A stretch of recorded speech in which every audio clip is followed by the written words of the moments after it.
My name is Ryan Parker, and I'm gonna tell you something I'm not sure will make you think better or worse of me. I didn't come looking for absolution, or even understanding. I came to lay the words on a cold table like those stainless steel trays in a morgue, where everything is seen without makeup. What happened in my house wasn't an accident. It was a silent eruption that had been building under our feet, and when the ground finally split open, I didn't run to cover it. I stood there and watched. I chose to. I say it without pride and without shame. Just the dry calm of someone who's learned too late that some battles only deepen the wound if you fight them. If you decide to listen, I'll speak softly, so the city can't hear us. Because here in San Francisco, the walls echo, and the fog keeps every secret. I live in a city that makes you believe height can save you. You look at the Golden Gate shrouded in clouds, as if its railings were the arms of a giant who won't let you fall, and you start to think there's some invisible logic protecting you from the drop. But this city also hides narrow alleys, shadows parked in corners, and a mist that slips through the cracks. I learned you can cross that bridge every day and still not see that. In your own kitchen, someone's been slow cooking the version of your life that suits them best. Mine simmered that way, quietly, patiently, until I could no longer smell the smoke. When my mother, Olivia Parker, died, the city was clear, no blanket of fog.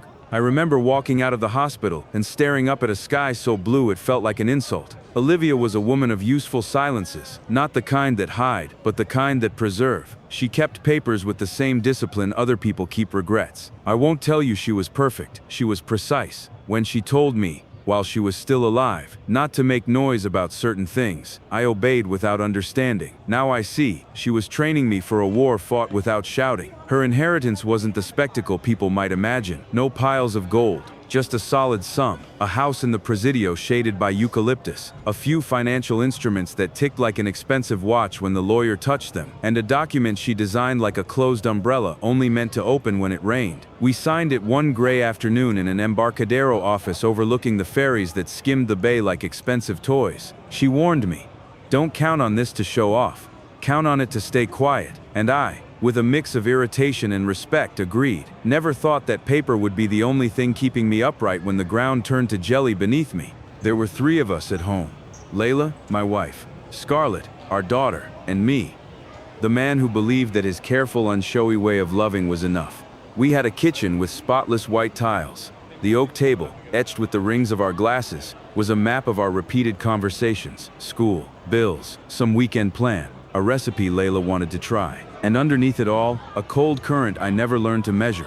Layla was discreet, like a photograph hung at the wrong height, seen, but never really looked at. Scarlett was a teenager. The light of the house, a light I didn't notice, was flickering. Amber, warning. When I was told about the inheritance, Layla hugged me with a measured gesture. Scarlett asked if that meant vacations, a trip, maybe somewhere with a beach, maybe Los Angeles, maybe Hawaii. I told them I didn't know, that it wasn't money to throw in the air, and that my mother had left certain conditions. They didn't seem strange. Use the house as a home. Don't sell on a whim. No impulsive transfers. Preserve part of the capital in instruments I don't understand but that have animal names. What I didn't say, because it wasn't my place to say, was that Olivia's legal structure separated that inheritance from everything and everyone else. Neither marriage nor moral weather could touch it.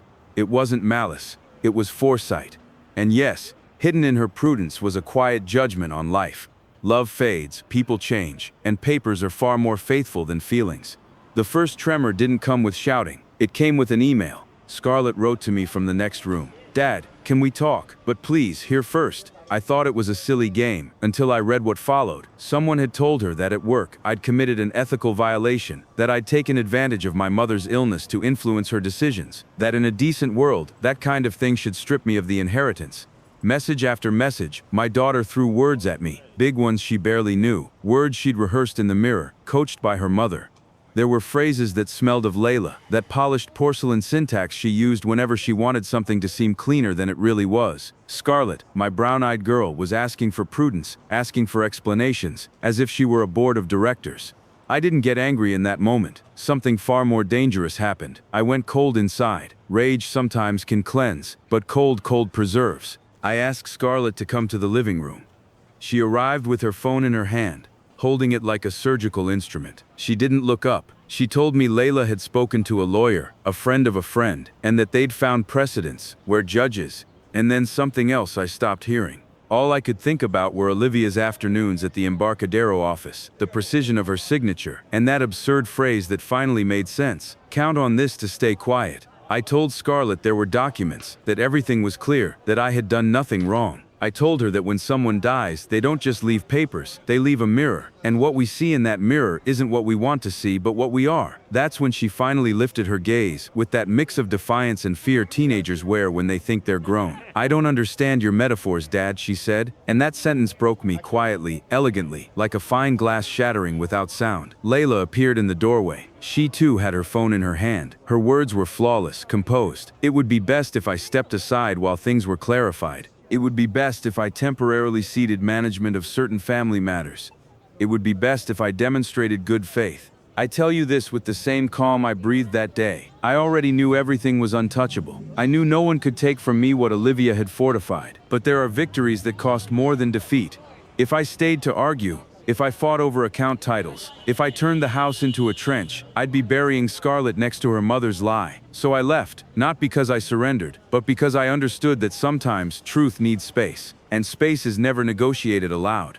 I moved into a studio at the edge of Nob Hill and Polk Gulch, where the night carries the noise of bars in a mix that sounds like the sea but isn't. It's a small place, with a window facing a brick wall and a slice of sky, just enough to know when the fog is thick. I left the Presidio house closed. The inheritance stayed exactly where my mother left it. Protected, watched over by a lawyer with the patience of stone. Layla reacted just as she'd planned, filed for divorce with surgical efficiency. Scarlett posted a few ambiguous sentences on her socials, the kind that make friends ask if you're okay but don't demand an answer. And the city went on, as it always does. The Muni groaned, the cable cars climbed and rattled, and down at Fisherman's Wharf, tourists fed the sea lions like nothing had happened. There was no bravery in my leaving. There was calculation. When you're falsely accused, it's tempting to fight, to believe your innocence will reveal itself in the volume of your defense. I tried the opposite experiment, to lower my voice until the lie had to strain to hear itself. I devoted myself to walking.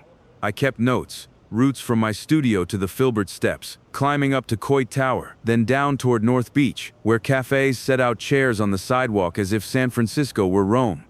Once a week at dawn, I crossed the Golden Gate and stopped midway, staring at the water as if it held a manual. I learned to read the wind. Sometimes cyclists passed so close I could smell their shampoo. That nearness reminded me that life keeps brushing against you even when you decide not to touch a thing. Scarlett and Layla continued their theater. The mothers at the Pacific Heights School traded sighs and coded gestures, those subtle movements mastered by people who live with their doors half open. And then, a dear friend began appearing more and more often in Layla's stories, Jade Davis. Her face doesn't matter, only the way she was in the photo, like someone who already knew she wasn't just visiting. Jade had always hovered around our home. Layla called them soul sisters. They'd cook together on Thursday nights, restrained laughter, pale wine. When you don't want to see, every warning looks like decoration. From afar, those Thursdays became a map, tracing a route I'd refused to imagine.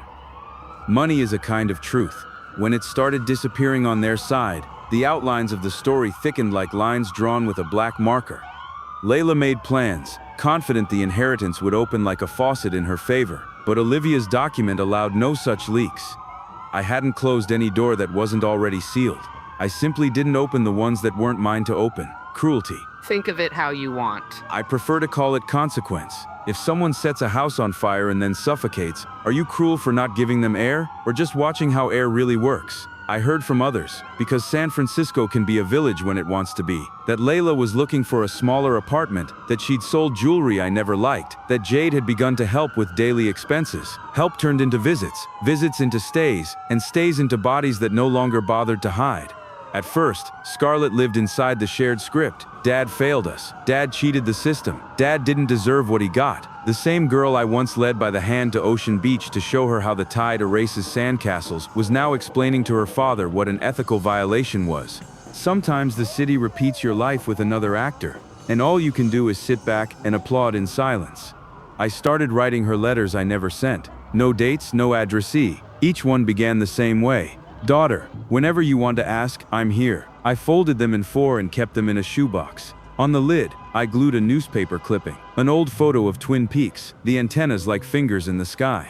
It's not drama, it's method. Writing helps you separate what was from what you only thought it was. and I needed that surgical distance. Not to deny the pain, but to master it, like you master an instrument by knowing exactly which string not to touch. The city played along with its small rituals. On Sundays, I passed through the ferry building, looked at the fruit stands without buying anything, and sometimes crossed to Treasure Island to see the city from afar, the way you look at a house you once owned after moving out. In Chinatown, I'd stop before the windows where lacquered ducks hung like ornaments. In the Tenderloin, I walked carefully, learning that fragility isn't anyone's private drama. At the North Beach Library, I found a seat with a green lamp that seems to hold your gaze, and there I'd let the weight of the day drop, a weight that doesn't break you only because it chooses not to. Weeks later, Scarlett stopped posting.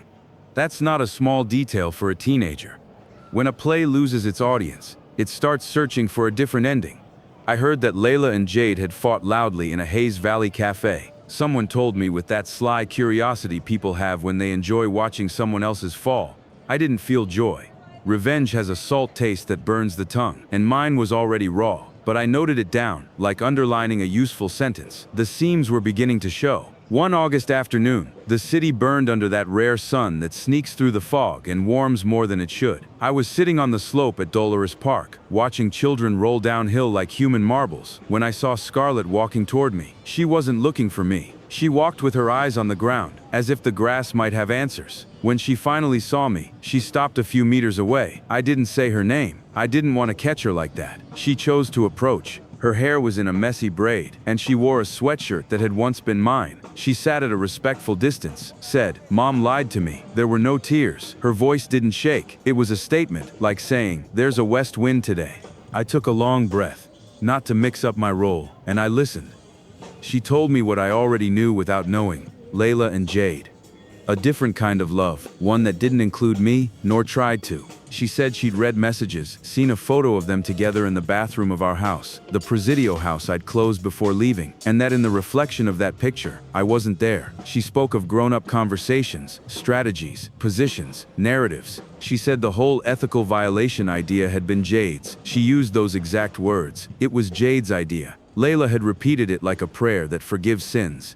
There had been a lawyer who advised them to create the right climate so that in court, the judge would be sensitive. The phrase made me nauseous, not because of the lie, I already knew that, but because of how sterilely they named the crime. I stayed silent, as one expects of a stone that listens. Scarlett looked at me the way she hadn't since she was 13. "Why didn't you fight?" she asked. It was the kind of question that deserved an answer full of banners and epic courage. Something like, because I believe in justice, or because I'm better than they are. But I said neither. I told her, because it was the only way for the lie to hear itself. She stayed quiet. She looked out at the city as if it were a chessboard, though all she could see were the rooftops along Mission, the jagged peak of Salesforce Tower, and beyond that, the promise of water.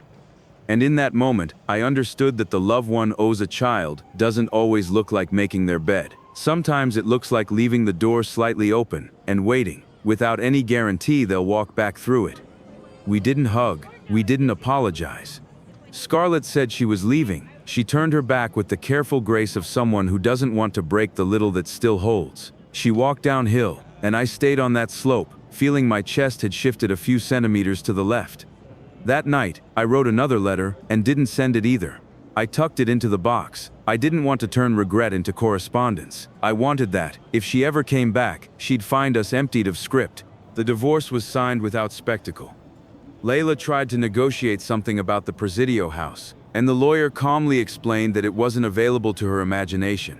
She nodded, just as she always did when she finally understood there was no room left to move. She moved into an apartment at the base of Russian Hill. Jade, from what I heard, started showing up less often. Passion doesn't survive well on overdue utility bills. Scarlett slept some nights at a friend's place, others with her mother, and sometimes, though she never said it, I know she wandered through Crissy Field at night, listening to music too loud, trying to bury her head inside a song that might save her from herself. Youth is a leaky life vest. If you manage to stay afloat, be grateful.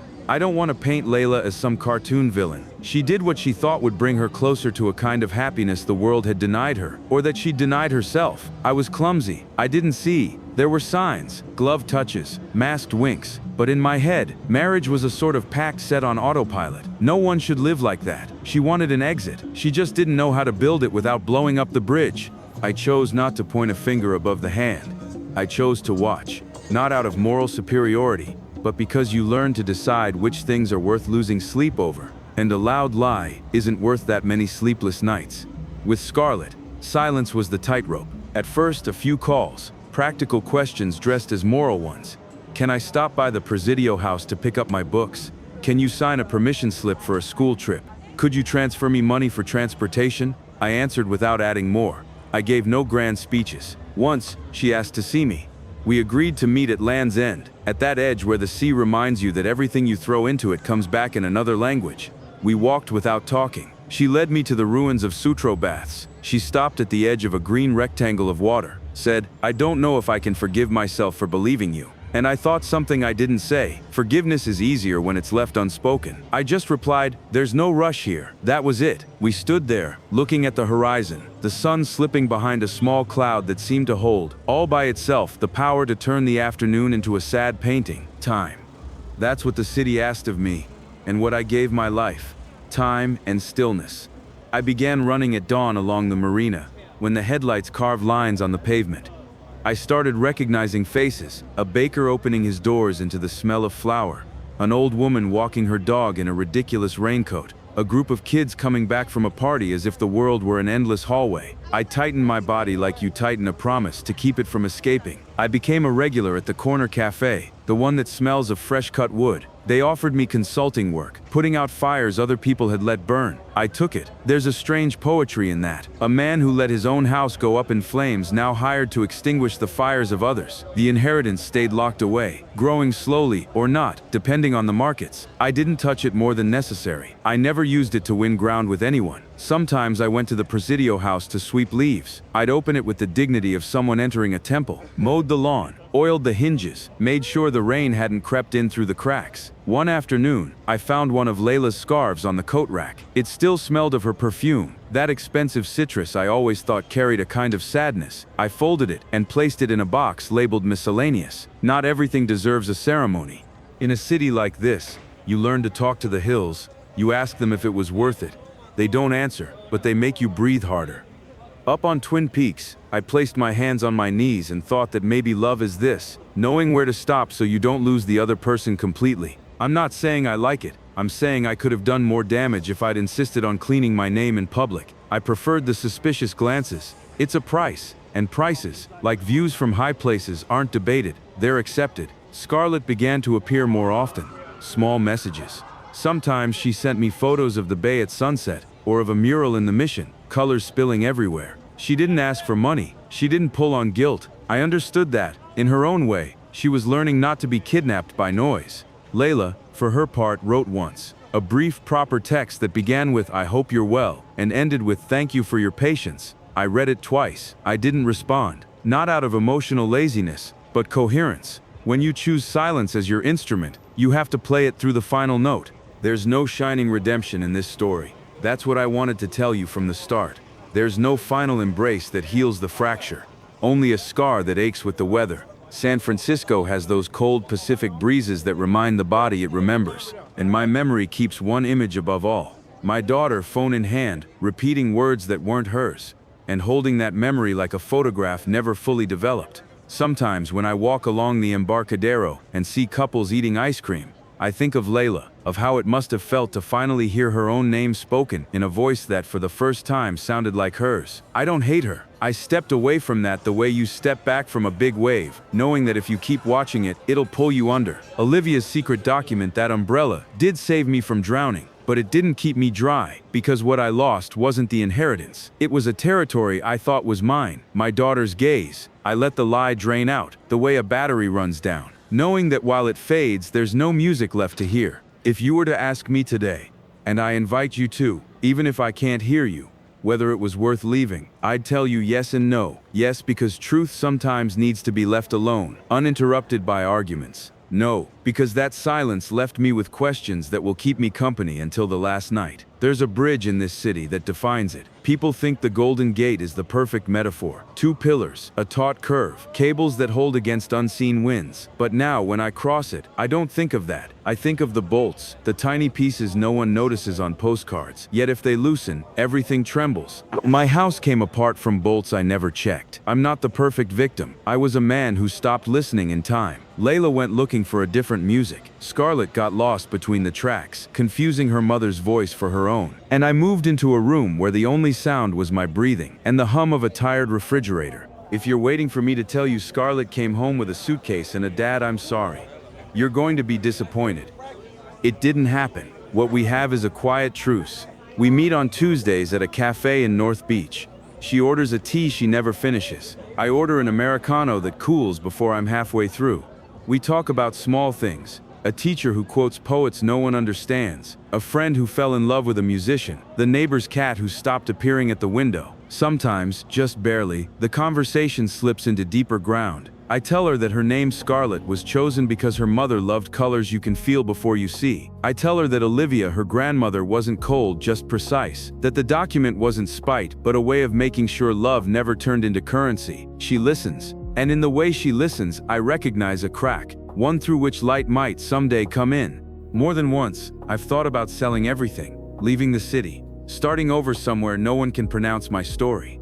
A small town near Tahoe, maybe, or some anonymous corner of Oregon with wooden houses and forgiving rain. But San Francisco keeps me, with its mix of heights and cliffs. It's a city that lets you be a ghost. You can walk down Market Street, and no one looks at you, even though everyone wants to be seen. In that anonymity, I've found a kind of redemption that doesn't shine. The ability to simply be, without explaining. I'm not here to tell you to do the same. I'm not offering lessons. I'm just saying I chose the path that allowed me to stay myself, not the ideal version, the noble man fighting for his name with a flag in his hand, but the real one, a man who sits on a bench at Ocean Beach, watches dogs chase gulls, and understands that loyalty still counts, even when no one applauds it. I've learned how to be. Sometimes, when the wind cuts my face, I close my eyes and hear Olivia's voice. Count on this to stay quiet. I count on it. I stay quiet, not out of cowardice, out of respect for what in me hasn't yet collapsed. The last time I saw Layla was at an intersection near Russian Hill.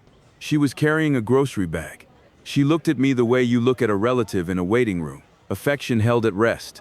I nodded. She said hi. Then, I'm sorry, with the same tone a doctor uses when saying follow these steps. It wasn't a plea, it was a technical closure. I said take care. We walked in opposite directions, no music, and none was needed. Some scenes are ruined by violins. Life, when it wants to keep its dignity, sounds like a traffic light, heels moving away, a bus slowing down. There are things I've left unsaid, and others undone. In my studio, I have a shelf full of underlined books. Sometimes I reread the same paragraphs until they become mine. On nights when the fog grows thick, Carl, that's what they call it here, it slips through the streets like an indifferent cat. Then I take out the box of letters, open it, read. Part of me wants to start sending one. Another part tells me that the next word between Scarlett and me has to happen at a table, in an ordinary voice, with the world's ordinary noise around it. Life should continue in the world's hands, not mine. Some nights, I listen to that part. What keeps me standing isn't the future as promise, it's the present as practice. Sweeping leaves in the Presidio yard, paying the electric bill for an empty house, walking through Land's End and whispering to myself, keep going. Once, believe me, I was the kind of man who needed to fix every ending. Now I'm content not to make them worse. If you ever find yourself in a situation like mine, and I hope you never do, remember this. Silence isn't always absence. Sometimes it's a kind of splint. It doesn't heal you, but it holds you steady enough so the bone doesn't break in two. Later, if you're lucky, life gives you a new plate. Today, as I speak to you as if I knew you, Scarlett is probably crossing some street near Pacific Heights, maybe with her headphones on, maybe not paying attention to the street names. Layla, somewhere else in the city, has likely set a pot of water to boil. Jade, I don't know. I don't care. I have an appointment with myself, to climb Lombard Hill slowly, and once I reach the top, to look out over the bay, to be grateful I'm still here, to accept that it still hurts, and not to confuse one with the other. Olivia's inheritance is still there, like a heavy object on a piece of furniture you never move. It saved me, yes, but she didn't pay the price. I do. With every night I decide not to call, With every morning I decide not to write. I'm not an example, and I'm not a warning. I'm just a man who speaks softly. If you've stayed with me this far, thank you. I'll leave you with this image. A wooden bench at Crissy Field, a sky the color of lead, the Golden Gate stretched out like a question, and me sitting there, hands clasped, not asking the bridge to carry me across, just letting it hang there, suspended, the way one holds a truth, not clinging to it, not denying it, knowing that what depends on its balance isn't the beauty of the view, but the way I keep walking. If one day you ask me what I learned, I'll tell you this, and only this. Sometimes love means not going out to find you, but letting you find your own way back. While I wait, cold but present, carrying the ache, accepting that my peace will never be the peace of happy endings, but of someone who breathes deep and finally understands. There are wounds that never close, and still you go on. And with every step through the fog, one certainty grows clearer. I didn't lose the inheritance. What I lost was the right to believe myself unbreakable. And in that emptiness, even through the pain, I learned how to stand.